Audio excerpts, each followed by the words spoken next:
चलिए, क्वेश्चन क्या कर रहा है आपको? नंबर क्वेश्चन आपका 10 सेंटीमीटर भुजा वाला एबीसी एक समबाहु त्रिभुज है जिसके प्रत्येक कोनों पर कितना आवेश है? 1 माइक्रोकूलम का। तो आपको बताना है यही क्वेश्चन में कि भुजा के मध्य बिंदु पर वैद्युत क्षेत्र की तीव्रता क्या होगी। देखिए किस भुजा की बात कर रहा है, ये ध्यान देना, ए बी भुजा की बात कर रहा है। ए बी भुजा के मध्य बिंदु पर वैद्युत क्षेत्र की तीव्रता क्या होगी। In the question this one is the missing, लेकिन ये क्वेश्चन यही कर रहा है कि ए बी भुजा के मध्य बिंदु पर वैद्युत क्षेत्र की तीव्रता क्या होगी। तो सबसे पहले सारे साइड्स का नाम देते हैं, ए बी और ये सी। तो ए बी सी क्या हो गया? त्रिभुज हो गया। अब इसके मध्य बिंदु पर बताना है, ए बी के मध्य बिंदु पर। तो ए बी के मिड पॉइंट को हम दिखाते हैं, ए बी के मध्य बिंदु को। चलिए, सी भुजा वाले से सामने वाले पर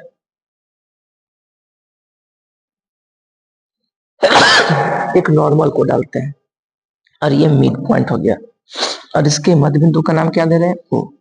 प्रत्येक किनारों पर आवेश की वैल्यू सेम है ना। यहाँ पे कितना है? 1 माइक्रोकूलम। यहाँ भी आवेश कितना है? 1 माइक्रोकूलम।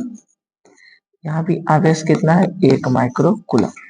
अब देखो, अगर वो मध्य बिंदु होगा तो दूरी दो बराबर भागों में बटेगा। पूरा दूरी कितना है? ए से सी का दूरी दिया हुआ है 10 सेंटीमीटर, सॉरी ए से बी का दूरी दिया हुआ है 10 सेंटीमीटर। तो मध्य बिंदु है तो ए से ओ की दूरी आधा हो जाएगा, तो 10 का आधा क्या हो गया? 5 सेंटीमीटर। ये भी क्या हो गया? 5 सेंटीमीटर। दूरी आधा आधा हमने कर लिया। अब मध्य बिंदु पर बताना तीव्रता की वैल्यू क्या होगी। चलिए देखिए कैसे निकालोगे। सबसे पहले ए के कारण ओ पर निकालोगे, फिर बी के कारण ओ पर निकालोगे। इस पॉइंट को ध्यान से समझना कैसे क्या कहानी इसकी है। ए के कारण अगर ओ पर चला जाए, ए के कारण ओ पर चला जाए तो ए पर पॉजिटिव है। जिस बिंदु पर तीव्रता निकालना हो तो उस पर भी पॉजिटिव चार्ज पड़ते हैं, तो पॉजिटिव पॉजिटिव क्या होगा? रिपेल करेगा। तो ए के कारण तीव्रता का दिशा यह मिलेगा। अब बी के कारण, तो बी पर भी क्या है? पॉजिटिव है। पॉजिटिव पॉजिटिव रिपेल करेगा, तो बी पर दिशा ये मिलेगा तीव्रता का। और सी के कारण देखोगे तो पॉजिटिव पॉजिटिव रिपेल करेगा, तो दिशा ये मिलेगा तीव्रता का। तो ध्यान देना, ये जो तीव्रता मिला ए के कारण, ये जो तीव्रता मिला बी के कारण, और ये तीव्रता मिला किसके कारण? सी के कारण। तो ई ए ई बी और इसी की वैल्यू को निकालते हैं, कितना आएगा ध्यान से।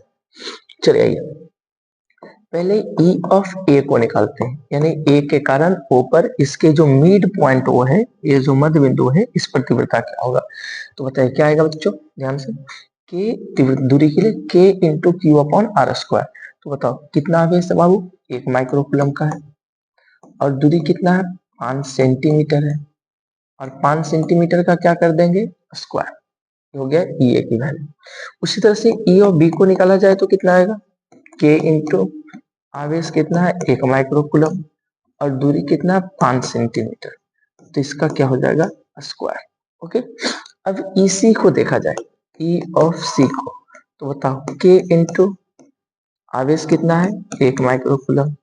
अब दूरी कितना है एस से सी का, सॉरी सी से ओ का दूरी कितना है? ये दूरी कैसे पता चलेगा? देखो यहाँ पे ए ओ सी एक समकोण त्रिभुज निकल रहा है। समकोण त्रिभुज में क्या है? कर्ण दिया हुआ है, आधार दिया हुआ है, लंब को निकालना है। तो लंब निकालोगे तो कितना आ जाएगा? √75, √75 सेंटीमीटर में आएगा। तो ये वैल्यू कितना आ गया? √75 सेंटीमीटर। इसका क्या हो गया? स्क्वायर। तो ये सारे तीव्रता का दिशा है।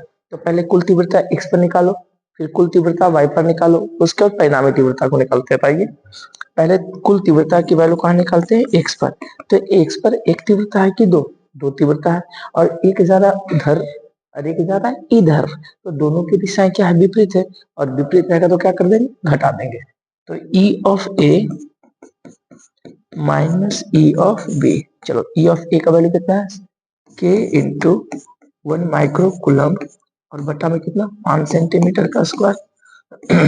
ई ऑफ बी का मान कितना है? के इंटू 1 माइक्रोकूलम और बटा 5 सेंटीमीटर का स्क्वायर। ये दोनों क्या हो गया बाबू? कैंसिल। तो एक्स पर तीव्रता कितना आ गया? 0। अब तीव्रता बचा केवल किस पर? वाई पर। और वाई पर तीव्रता कितना आएगा बताओ? वाई पर सी के बराबर आएगा, ई ऑफ सी के बराबर आएगा। तो एक्स पर तो कोई तीव्रता, एक्स पर कोई तीव्रता है नहीं, जो भी तीव्रता है सिर्फ किस पर आया? वाई पर। यानी कुल तीव्रता की जो वैल्यू होगा ना, वो बाई की तीव्रता के क्या होगा, बराबर होगा। तो कुल तीव्रता किसके बराबर हो जाएगा, वाई के तीव्रता के बराबर हो जाएगा। और बाई पर तीव्रता जो होगा वो कितना आएगा, आइए देखते हैं।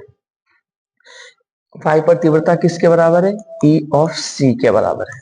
तो बताइएगा ई ऑफ सी की वैल्यू क्या लेते हैं, के का के का मान क्या होता है 9 गुना 10 के पावर 9। उसके बाद क्या गया, एक माइक्रोकुलम, माइक्रोकुलम को कुलम में बदलोगे 10 के पावर -6 बटा दूरी का स्क्वायर। तो दूरी के रूट 75 का स्क्वायर करोगे तो कितना आएगा 75। और ये किस में है बाबू, सेंटीमीटर में। तो सेंटीमीटर को मीटर में बदलने के लिए 10 के पावर -2 से गुना करते हैं। और 10 के पावर -2 का स्क्वायर करोगे तो 10 के पावर कितना आ जाएगा -4।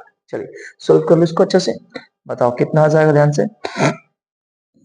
E इक्वल टू, ये देखो ये -4 है, ऊपर जाएगा तो क्या जाएगा +4। तो 9 और 4 कितना हो गया 13, और 13 में से 6 गया तो 7। तो 9 बटा 75 और ये हो गया 10 के पावर 7। ओके, अब इसको कैंसिल करते हैं, देखो किस तरह से। ये हो जाएगा 25 दिए 75 और ये 3 दिए 9, 3 बटा 25 आ रहा है। एक काम करते हैं कि बगल से आपका एक छोटा सा सेक्शन इसका हम कॉमन ले लेते हैं। आप कॉमन लेके कर सकते हो। चलो एक काम करो, एक 10 यहाँ से ले लो। 10 ले लोगे तो कितना आ जाएगा 30, और बटा में कितना हो गया 25।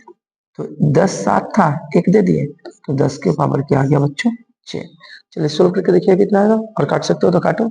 6 पचे 30, 6 पचे 30, 5 पचे 25, 6 बटा 5 को पॉइंट बदलोगे तो 1.2 गुना 10 के पावर 6। ओके ना, या फिर इसी को आप ऐसा भी लिख सकते हो, ई बराबर कितना, पॉइंट पटाओगे तो 12 और गुना 10 के पावर 5 न्यूटन पर कूलम।